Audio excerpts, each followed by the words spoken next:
अभी सुन रहे हैं संध्या एंटरटेनमेंट की शानदार प्रस्तुति।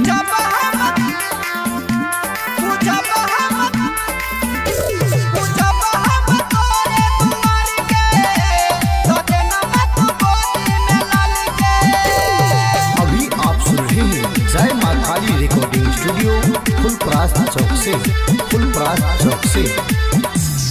जब हम तोरे दुआर के हटा दे मातू बाझन के नाम गे। जब हम तोरे दुआर के दे न मातू गोदी में लाल गे। हमरा से कोना गलती भ गेलै लिखल के हन कपार के। जब हम तोरे दुआर के हटा दे मातू बाझन के नाम गे। जब हम तोरे दुआर के दे न मातू गोदी में लाल गे। डीजे चंदेश्वर पंडित फुलपरास चौक। डीजे चंदेश्वर पंडित फुलपरास चौक। दे न मातू गोदी में लाल गे।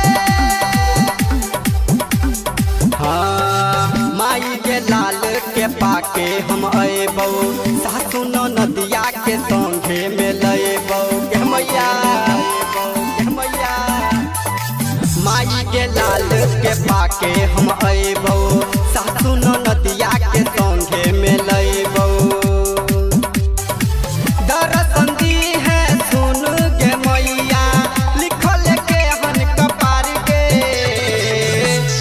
जब हम तोरे दुआर के हटा दे मातू बाझन के नाम गे।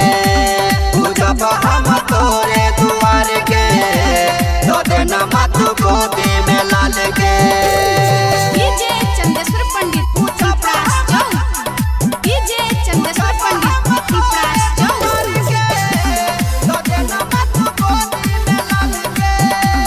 Presented by Sandhya entertainment.